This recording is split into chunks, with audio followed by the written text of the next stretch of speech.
The water turned red before the first man even reached the beach. June 6, 1944, 6:30 a.m., Omaha Beach, Normandy, France. 19-year-old Private Robert Sales from Virginia never made it out of the landing craft. Neither did the 12 men standing beside him. A German MG-42 machine gun, firing at 1,200 rounds per minute, tore through the front ramp the moment it dropped. Bodies fell into the surf, pulled under by 60 pounds of equipment strapped to their backs. The water was so thick with blood that medics later said they couldn't tell the wounded from the dead. This was Omaha Beach, and for 6 hours, from 6:30 a.m. to 12:30 p.m., it wasn't a battle, it was a slaughter. While history remembers D-Day as the beginning of the end for Nazi Germany, it rarely speaks about those first brutal hours. The chaos, the confusion, the moment when the entire invasion nearly collapsed before it even began. Military historians have called it the closest the Allies came to total failure on D-Day. Soldiers who survived called it something else: hell. This is the story of the bloodiest 6 hours of D-Day nobody talks about. The 6 hours when American forces faced annihilation on a stretch of sand codenamed Omaha. The 6 hours when ordinary men became the thin line between victory and catastrophe. The 6 hours that nearly changed the course of World War II. The plan was supposed to be simple. At dawn, Allied bombers would pummel German defenses along the Normandy coast. Naval destroyers would follow, reducing concrete bunkers to rubble. Amphibious tanks would hit the beach first, providing cover fire. Then, at H hour, infantry would land on 5 designated beaches stretching 50 miles across the French coastline. By noon, they'd push inland. By nightfall, they'd have a foothold in Nazi-occupied Europe. Omaha Beach was the linchpin. 4 miles of sand and shale nestled between 100-foot cliffs. It was the only landing zone that connected Utah Beach to the west with the British and Canadian sectors to the east. Lose Omaha and the entire invasion splits in half. Lose Omaha and there's no path forward. General Omar Bradley knew this. So did every commander planning Operation Overlord. That's why they assigned the beach to the 1st and 29th Infantry Divisions, battle-tested units with thousands of men. That's why they promised overwhelming firepower. That's why they assured the troops that German defenses would be destroyed before they ever touched sand. They were wrong about everything. The problems began in darkness, hours before H hour. At 3 a.m., as landing craft motored toward the French coast through 12-foot swells, men started vomiting. Seasickness tore through the ranks. Soldiers who'd trained for months became too weak to stand. Some drowned in their own vomit inside cramped Higgins boats. Others prayed they'd drowned just to end the misery. Then came the bombers. At 5:50 a.m., 1,300 Allied aircraft roared overhead. Their mission: obliterate German positions with carpet bombing. But thick cloud cover obscured the target. Fearful of hitting their own troops, bombardiers delayed their release by mere seconds. Those seconds meant everything. 13,000 bombs fell. Not on German bunkers, but on empty French farmland a mile inland. Not a single defensive position was touched. The naval bombardment wasn't much better. Destroyers fired 3,500 tons of shells at the bluffs overlooking Omaha Beach. It looked devastating from the ships. It sounded like the end of the world. But the Germans had built their fortifications deep into the hillside, reinforced with concrete and steel. The shells chipped paint. At 6 a.m., they didn't the save amphibious lives. tanks were supposed to launch. 32 Sherman tanks modified with canvas flotation screens designed to swim ashore and provide immediate armored support. But the seas were too rough. Dropped 3 miles offshore instead of the planned 1, 27 tanks sank like stones. Crews trapped inside drowned in minutes. Only 5 tanks made it to the beach. The infantry was alone. Company A, 116th Infantry Regiment, hit the beach at 6:31 a.m. Within 10 minutes, 96% of them were casualties. The men didn't understand what was happening at first. The ramp dropped. They stepped forward into waist-deep water. Then the world exploded. Machine gun fire from multiple angles, mortar shells, artillery. Bodies jerked and twisted before falling face-first into the surf. Screams mixed with the roar of explosions. Blood clouded the water. Those who made it past the waterline found themselves pinned down on an open beach with zero cover. The obstacles, intelligence reports mentioned, Czech hedgehogs, Belgian gates, wooden stakes, were everywhere, but they provided no protection. Worse, many were rigged with teller mines and artillery shells. Men diving for cover triggered explosions that killed everyone within 20 feet. The beach itself was a killing field by design. German Commander Field Marshal Erwin Rommel had personally inspected these defenses months earlier. He'd positioned machine gun nests in enfilades, meaning they could fire lengthwise down the beach, hitting attackers from the side rather than head-on.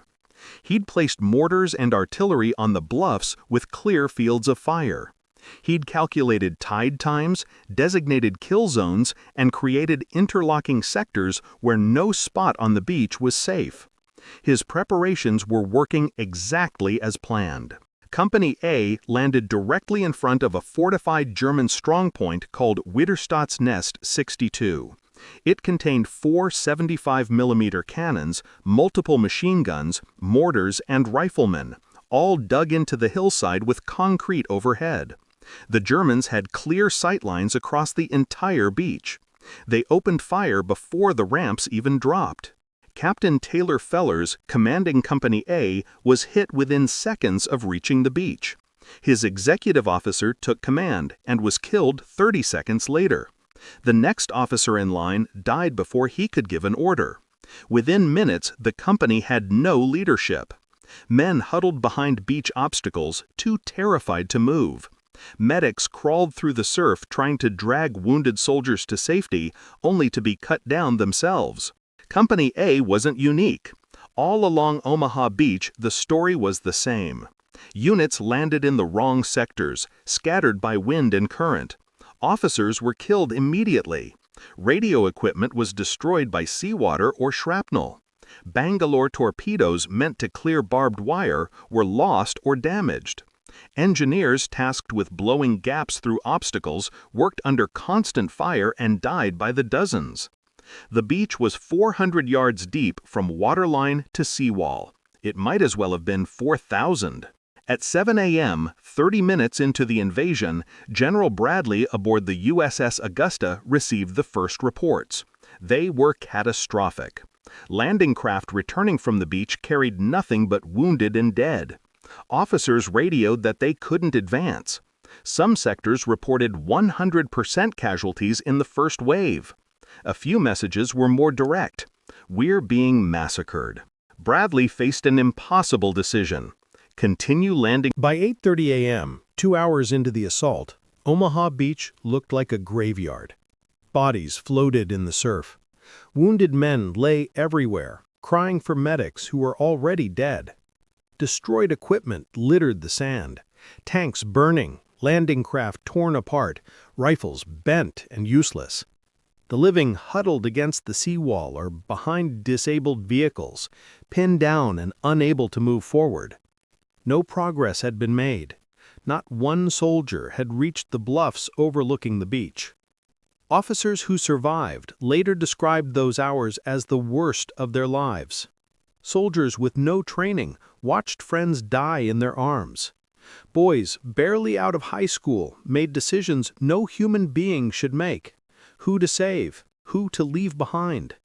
Some broke down completely. Others simply stopped functioning, staring blankly as chaos whirled around them. German defenders, meanwhile, were amazed the Americans kept coming.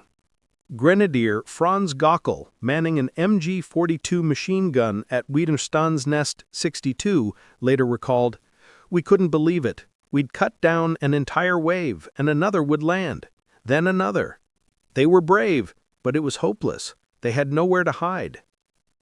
The Germans were right to be confident. From their perspective, Omaha Beach was impregnable. Every approach was covered. Ammunition stockpiles were plentiful. Reinforcements waited inland. As far as they could tell, the American invasion was failing. If you're enjoying this journey through history, remember to subscribe to WW2 Last Stand, where we bring forgotten battles, hidden stories, and untold final stands of World War II back to life. But something began to change around 9 a.m., not through any grand strategy or brilliant command decision. It changed because individual soldiers, scattered across 4 miles of beach, decided they weren't going to die lying down. On the western edge of Omaha Beach, Brigadier General Norman Cota, the Assistant Division Commander of the 29th Infantry, waded ashore under fire. At 51 years old, he was decades older than most soldiers around him. He found men huddled behind the seawall, paralyzed by fear and shock. Cota didn't yell, he didn't threaten. He simply said, "Gentlemen, we're being killed here. Let's move inland and get killed." It shouldn't have worked, but it did. Cota rallied scattered groups, forming them into makeshift squads. He personally led charges up the bluffs, showing by example that movement was possible. Officers and sergeants, seeing Cota's actions, did the same. Small groups began infiltrating through gaps in German defenses. They used smoke grenades for concealment. They crawled through barbed wire. They attacked pillboxes from behind. Elsewhere on the beach, similar stories unfolded. Colonel George Taylor, commanding the 16th Infantry Regiment, stood exposed and shouted at his men, "Two kinds of people are staying on this beach, the dead and those who are going to die. Now, let's get the hell out of here." Bangalore torpedoes finally started blowing gaps through wire obstacles. Engineers worked with suicidal bravery, clearing mines and barriers while under direct fire. Destroyers, seeing the desperate situation, defied orders and moved dangerously close to shore. They fired directly at German positions from only a few hundred yards offshore, so close they risked running aground. Slowly, agonizingly, the dynamic shifted. The turning point on Omaha Beach wasn't a single moment. It was 1,000 small acts of courage, cascading into something larger. By 10:30 a.m., small groups of Americans had infiltrated beyond the beach defenses. They weren't following a plan. Most officers were dead and communication was non-existent. They were simply moving because staying meant death. Some groups stumbled into lightly defended sectors by accident. Others found forgotten paths and ravines. A few directly assaulted German strongpoints with grenades and rifle fire. The Germans, supremely confident earlier, started to worry. American soldiers kept appearing where they shouldn't be. Positions that seemed impregnable from the front were vulnerable from the sides or rear. Machine gun nests, once untouchable, became death traps when Americans worked their way behind them. The most critical breakthrough came at a fortified position called Widerstands Nest 62. The same strongpoint that had decimated Company A hours earlier. A mixed group of soldiers from different units, led by nobody in particular, climbed the bluffs east of the position. They worked through minefields, cut barbed wire, and approached from the flank. Using grenades and rifle fire, they attacked. The German defenders fought hard. They knew how important their position was, but they were outnumbered, outflanked, and running low on ammunition after hours of continuous firing. By 11 a.m., the position fell, and with it went the German ability to sweep the entire beach with fire. Naval gunfire support became increasingly effective as well. Forward observers, finally establishing communication, directed destroyer fire with pinpoint accuracy.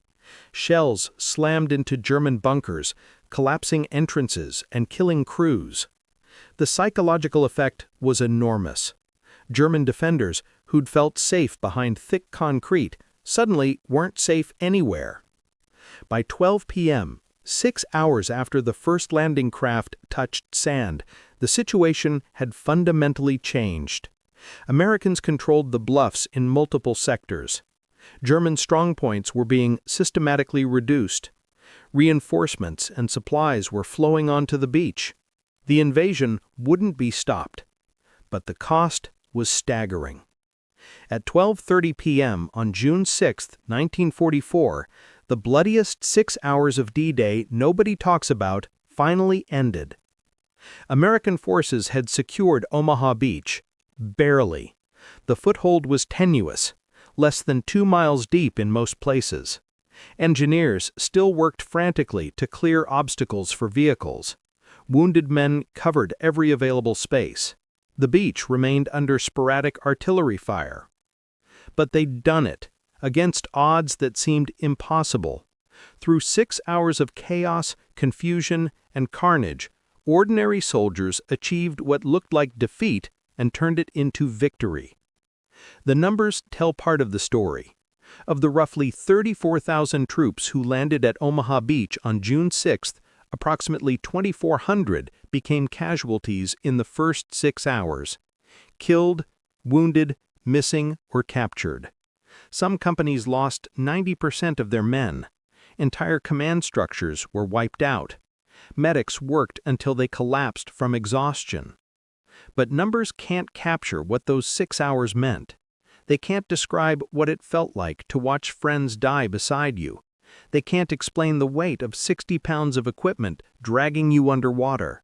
They can't convey the sound of machine gun fire tearing through a landing craft or the smell of blood and cordite mixing with salt water.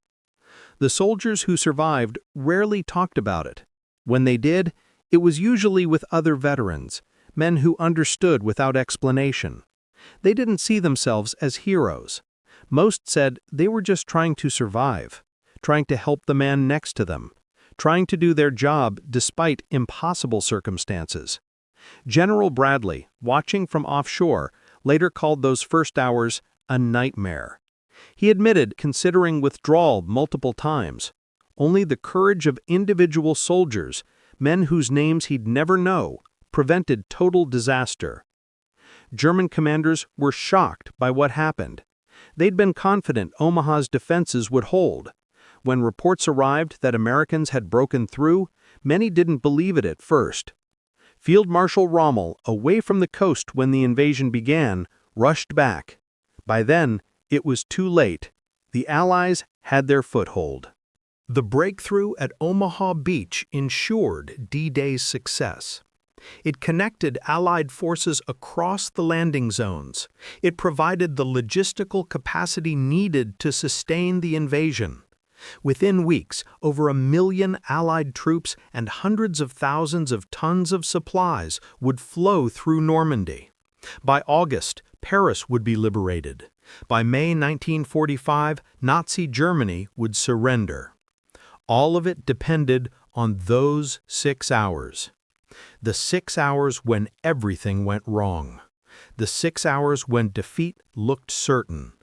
The 6 hours when ordinary men did extraordinary things not because they were heroes, but because there was no other choice. Today, when we remember D-Day, we often focus on the triumph, the beginning of liberation, the turning tide of World War II. And those things are true and worth celebrating. But we owe it to the men who fought on Omaha Beach to remember the reality, to remember that victory wasn't inevitable, that it came at tremendous cost. For 6 brutal hours on the morning of June 6, 1944, young men faced hell on a French beach and refused to break. We remember Private Robert Sales, 19 years old, who never made it past the landing craft ramp. We remember the medics who died trying to save others. We remember the engineers who cleared mines under fire. We remember General Cota walking calmly through machine gun fire to inspire his men. We remember Colonel Taylor shouting defiance at death itself. We remember the bloodiest 6 hours of D-Day nobody talks about, because they deserve to be remembered, because their sacrifice made everything that followed possible, because forgetting would be the greatest injustice of all. The beaches are peaceful now. The bunkers are silent. The water runs clear. But if you walk along Omaha Beach today, you can still feel it, the weight of what happened there, the courage it took to cross 400 yards of sand under fire, the thin line between total failure and hard-won victory. They were ordinary men in extraordinary circumstances, and for 6 hours they held the fate of the world in their hands. They didn't let go. Want to explore more forgotten battles and untold stories from World War II? Subscribe to WW2 Last Stand and join us as we uncover the moments history forgot, the soldiers who changed everything, and the final stands that defined a generation. Hit that subscribe button now.